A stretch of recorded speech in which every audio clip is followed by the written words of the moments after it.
फिर मरने के बाद रामायण के बाद रावण का क्या हुआ? दोस्तों, इस प्रश्न के जवाब में हमें थोड़ा सा विस्तार में जाना पड़ेगा। पहली बात तो स्पष्ट कर दूं, राम जी से युद्ध के बाद जिस क्षण रावण मर गया, जमीन पर पड़ गया, उसका जीव निकलकर भगवान राम के मुख में समा गया, वह हरिधाम को चले गया। अब ऐसा पापी, ऐसे दुष्कर्म करने वाला हरिधाम को क्यों गया? इसके लिए आप कथा सुनिए रावण के जन्म की। एक बार हुआ यूँ कि क्षीरसागर में हरि आराम कर रहे थे और बाहर इनके प्रिय द्वारपाल जय और विजय पहरा दे रहे थे। तो सनत नंदन ऋषि, जो 4 ऋषि हैं, हमेशा बालक अवस्था में रहते हैं। इन चारों ऋषियों को भगवान ने ब्रह्मा जी के पहले उत्पन्न किया था कि जाओ सृष्टि करो। इन्होंने मना कर दिया कि हम सृष्टि नहीं करेंगे, हम तुम्हारी कथा करेंगे, सत्संग करेंगे। अब उन्होंने बात ऐसी बोली तो भगवान ने बोला ठीक है, इस पर तो मैं भी मना नहीं कर सकता। तो वे सदा सत्संग करते रहते हैं। एक सत्संग करता है, बाकी 3 सुनते हैं, एक कथा करता है, 3 सुनते हैं, ऐसा चलता रहता है। और वे कहीं भी आ जा सकते हैं, वे अधिकारी हैं। तो हरि से मिलने पहुँचे तो जय और विजय ने उन्हें रोका कि वे अभी शयन कर रहे हैं, आराम कर रहे हैं। तो उन्हें बुरा लगा, हमें रोकने वाले तुम कौन होते हो? श्राप दे दिया, राक्षस हो जाओ। अब बातचीत का शोर हुआ तो भगवान स्वयं आए बाहर। क्या बात हो गई? बोले ये आपके दोनों द्वारपाल, इन्होंने हमें रोका आने से, आपसे मिलने से।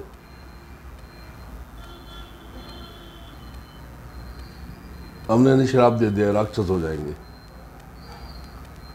बोला हाँ, इनका दोष तो है, इन्हें ज्ञात होना चाहिए था कि तुम्हें कोई नहीं रोक सकता, तुम कहीं भी जा सकते हो और मेरे तो प्रिय हो।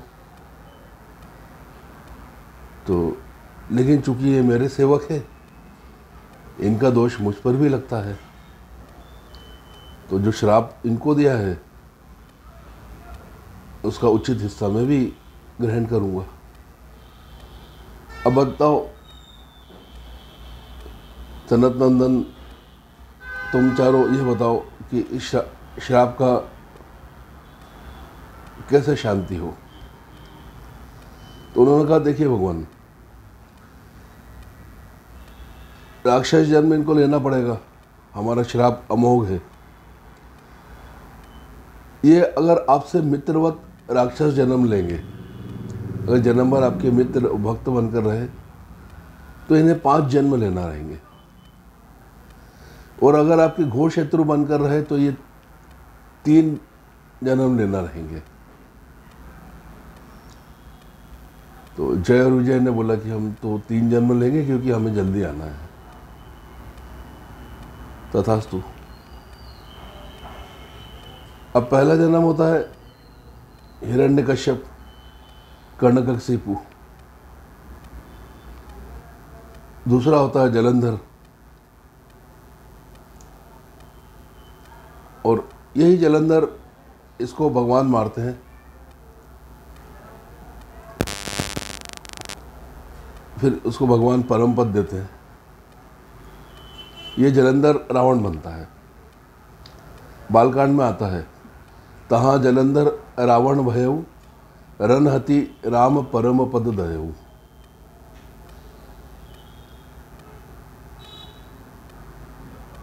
फिर ये बाद में रावण के रूप में जन्म लेता है और इतने पाप, इतना अत्याचार करता है अपने पूरे खानदान के साथ मिलकर कि देवता, सुर, मुनि सब आतुर हो जाते हैं और पुकारते हैं भगवान को। तो भगवान उनको बोलते हैं कि मैं दशरथ के पुत्र के रूप में आऊँगा। वो कश्यप अदिति थे जिन्होंने तप किया, उनको मैंने पहले वर दिया है। और नारद मुनि का मुझ पर श्राप है, तो मुझे उसका भी विमोचन करना, शांति करना है। तो फिर युद्ध हुआ और फिर रावण को मारा। और मैंने पहले भी इसमें बताया कि ऐसे किसी ग्रंथ में ऐसा देखने में नहीं आता कि मरते रावण से उपदेश लेने को कहा लक्ष्मण जी को राम जी ने, न वाल्मीकि रामायण में न रामचरितमानस में। और किसी ग्रंथ में आता तो मुझे नहीं ज्ञात। रामचरितमानस में स्पष्ट लिखा है, रावण मरकर गिर गया, प्राण पकड़ उड़ गए, और ऐसे नहीं उड़ गए। तासु तेज समान प्रभु आनंद, उसका तेज, उसके प्राण भगवान के मुख में समा गए और ये अपने स्थान पर पहुंच गया। वापस पहरेदारी करने लगा।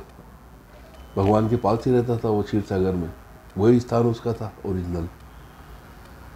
उसके बाद कभी हमने नहीं सुना कि रावण ने कभी जन्म लिया या कहीं उसकी कथा आई या कुछ भी बात नहीं है। विभीषण का तो सुनते रहते हैं, क्योंकि विभीषण को प्रभु ने बोला भी था, एक कल्प राज करोगे तुम। हनुमान जी तो नित्य हैं, पर रावण का ये लीला थी भगवान की, जिसमें वो जय विजय भी शामिल थे। इसलिए इतने पाप कर्म ये सब करने के बाद भी वे अपने धाम को पहुंच गए, वापस से हरि के द्वारपाल बन गए। धन्यवाद।